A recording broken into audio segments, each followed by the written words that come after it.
welcome back to Meet the Authors, the show about local authors, and here we are in our second segment for today's episode. And I'm very honored and pleased to have Norm Fowler. Norm Fowler is the author of this book, Stupid Genius, about a duck and the different people interacting with him throughout South Mississippi, set here on the coast. So Norm, good to see you. Thanks for coming. Nice to be here, Philip. This is great. So tell me about your book. Tell me about this book. Well, it came about when a duck almost flew in the window of my truck one day, and everything just kind of evolved from there. I had been editing a novel I wrote. I found a partner to help me edit it, and we just got done. And we're ready to do something new, and it came about from there. A duck flew into your window. Almost did. Yeah. It almost did, and they hung out by the dollar store over on Washington Avenue. And all that's right here in the book about the duck and then flying in the window and the dollar store. And you call the duck Duck. That's what he calls himself. He's a duck, so you know he knows what he is. Yes, he calls himself Duck with a capital D That's like it. that, and he challenges people. Yeah, he does. He does. He does. And so, how long have you been writing? I've been writing for a long time, but I never really got serious. Didn't have time. You know, you got to live your life. You got to work. You got to raise a kid. That's the story of an author. So, I got serious after I moved here, and that was right before Katrina. I mean, literally right before Katrina. That's when you moved here? Yeah, about 6 months before that. So you and your wife were in Las Vegas, is what I heard. And what Correct. And how did you happen to choose to move here? She works in the hospitality industry, and she was working at the Imperial Palace there. And we moved her down. We made a lateral move. I was flipping a house, basically. So I spent 5 years out there flipping a house. And, so I said earlier that you and your wife worked together, but on your book writing, but that was an error on my part. So you have another partner that you met here. Correct. She's a librarian, and she knows what people want. She reads books. She reads more than I do. And she kind of has a feel for what people want, and she kind of got involved with editing my other book, and we just decided to just write together.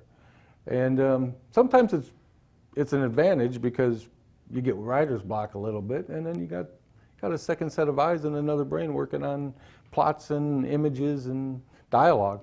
I love it. In fact, I love so much about your book, your writing style and stuff. I just want to read just a couple of segments, and then I want to have you read to the audience, if you will. But I like some of these phrases. His life had never been one of trauma and drama. I love that phrase. And then there's another one here. Near the Oklahoma state line, the clouds broke apart and morning sun soaked the road like an invitation. It's so poetic. I love writing like that. I'll take credit for that. I have a tendency to wax poetic. And one should. And that's when McLain will sometimes, well, we can't be too poetic, you know. So it's a balance. It's a balance. In fact, you start off as a poet, right? You brought a couple. I did. Poetry had always been, writing poetry had always been my thing. And I put out since Stupid Genius, I put out a copy of some old poems I had laying around and a few new ones. And then Catherine and I, McLain and I, wrote poetry about writers trying to write while they're living in the real world. And that's basically what this is. From chaos to synergy. I love that title. What a cute title. It's about writing together. It's about team writing. And speaking of which, let's have you read a little segment. What I have here is I just wanted to get an idea of what Stupid Genius is about. All right. Okay. Stupid Genius is about Melvin, a guy who moves to Biloxi in search of his mother's family roots. He hooks up with his cousin, and what follows is a chain reaction of comical events in the vein of a Southern caper. I call it a Southern caper. The plot is driven by an over-the-top animal rights activist that owns the local newspaper, and Melvin finding his true love and a flightless duck.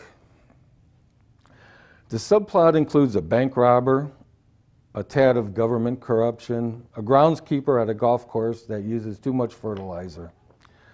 The cast of local characters pass through the story like a Mardi Gras parade, each colorful and unique, No matter how small a part they play, they are important to the plot and memorable to the reader. We worked really hard on trying to make realistic characters that belong here and nowhere else. They're very, very South Mississippian. Tell us Very where, much. tell people where they can get your book. Well, they could get it at Amazon, Amazon.com, and Southern Bound Books, Biloxi Visitor Center, Biloxi Seafood Museum.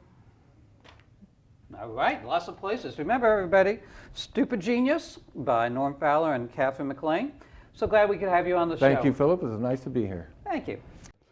Go to my website, drdreams.com. You can pick up any of my books or any of our guests' books. All the guests have been invited to put their books on my website and get them directly from there.